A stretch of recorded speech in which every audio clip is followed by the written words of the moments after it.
അടുത്ത ചോദ്യത്തിലേക്ക് നമുക്ക് പോവാം. Mental health professionals physical, emotional, sexual abuse അവരുടെ അടുത്ത് റിവീൽ ചെയ്യുമ്പോൾ അവർ എങ്ങനെയാണ് അത് ഹാൻഡിൽ ചെയ്യേണ്ടത്? പിന്നെ ചില കേസസിൽ ഈ അബ്യൂസ് നടന്നിട്ടുള്ളത് ചെറിയ പ്രായത്തിലായിരിക്കും. ഇപ്പോ നിലവിൽ ആ വ്യക്തി പ്രായപൂർത്തിയായിട്ടുള്ള ഒരാളായിരിക്കും. അപ്പം അതെങ്ങനെയാണ് ഹാൻഡിൽ ചെയ്യേണ്ടത്? അത് റിപ്പോർട്ട് ചെയ്യേണ്ട രീതി എങ്ങനെയാണ്? അതിന്റെ നിയമവശങ്ങൾ എങ്ങനെയാണ്?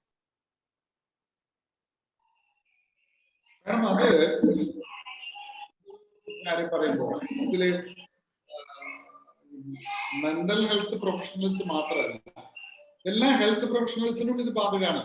മെന്റൽ ഹെൽത്ത് പ്രൊഫഷണൽസിന് ചിലപ്പോൾ കൂടുതലുണ്ടാകും, അല്ലാത്തവരുണ്ടാകും. ഹെൽത്ത് പ്രൊഫഷണൽസിന് അല്ലാത്തവർ ഈ 18 വയസ്സിന് ചുവടെയുള്ള കുട്ടികള് ലൈംഗിക അതിക്രമത്തിന് വിധേയരായിട്ട് കൗൺസിലിങ്ങിനോ മറ്റോ ചെല്ലുമ്പോൾ, അല്ലെങ്കിൽ അവര് പ്രയാസങ്ങളെ കുറിച്ച് കൗൺസിലിങ്ങിന് ചെല്ലുന്നവരുണ്ട്.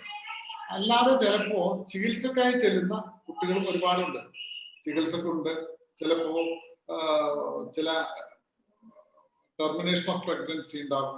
അത്തരം കാര്യങ്ങളിലൊക്കെ പലപ്പോഴും ഈ മെഡിക്കൽ അസിസ്റ്റൻസ് തേടുന്ന കേസുണ്ട്. അപ്പോഴ് അവർക്കൊരു റെസ്പോൺസിബിലിറ്റി ഉണ്ട്. കാരണം ഇത് ആരുടെ ശ്രദ്ധയിലാണോ ആദ്യം പെടുന്നത്, അവരിത് ബന്ധപ്പെട്ട അധികാരികളെ അറിയിച്ചിരിക്കണം എന്ന് നിയമത്തിലുണ്ട്.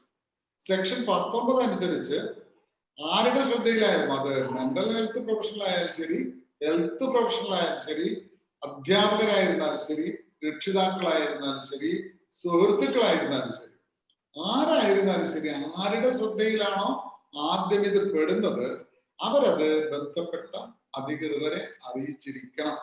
അറിയിച്ചില്ലെങ്കിൽ, ഈ 19 അനുസരിച്ച് അറിയിക്കുന്നില്ലെങ്കിൽ സെക്ഷൻ 21 അനുസരിച്ച് അവർ കുറ്റവാളികളായി മാറുകയും അവരെ ഈ നിയമപ്രകാരം ശിക്ഷിക്കുകയും ചെയ്യും.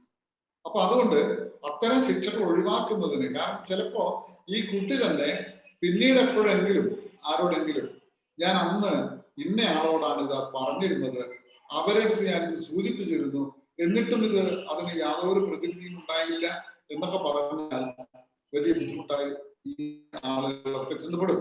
അപ്പൊ അതുകൊണ്ട് പല ആളുകളും ഞാനത് എങ്ങനെ പറയുമെന്നുള്ള ഒരു ഡെലിക്കസി നമ്മുടെ രാജ്യത്തുണ്ട്. അത് മെന്റൽ ഹെൽത്തിൽ മാത്രമല്ല, അത് സ്കൂൾ കൗൺസിലേഴ്സ് ഫേസ് ചെയ്യുന്നുണ്ട്. സ്കൂളിലുള്ള കൗൺസിലേഴ്സ് ഉണ്ട്, അവർ ഫേസ് ചെയ്യുന്നുണ്ട് ഈ പ്രോബ്ലം. കാരണം ഒരു കൗൺസിലിങ്ങിന്റെ സമയത്ത് നടന്ന ചില സ്വകാര്യ സംഭാഷണങ്ങളിലെ ഇത്തരം ഭാഗങ്ങൾ പുറത്തു പറയാൻ പറ്റുമോ ഇല്ലയോ, അത് എത്തിക്സിന്റെ ഭാഗമാണോ അല്ലയോ എന്നൊക്കെയുള്ള ചില സംശയങ്ങളൊക്കെ ഉണ്ടാകും. പക്ഷേ പോക്സോ ആക്ട് എന്ന് പറയുന്ന വളരെ ഒരു സ്പെഷ്യൽ ലെജിസ്ലേഷന്റെ സെക്ഷൻ 19 വളരെ സുവ്യക്തമായിട്ട്, വളരെ ക്ലിയർ ആയിട്ട് സൂചിപ്പിക്കുന്ന ഒരു കാര്യമാണ്.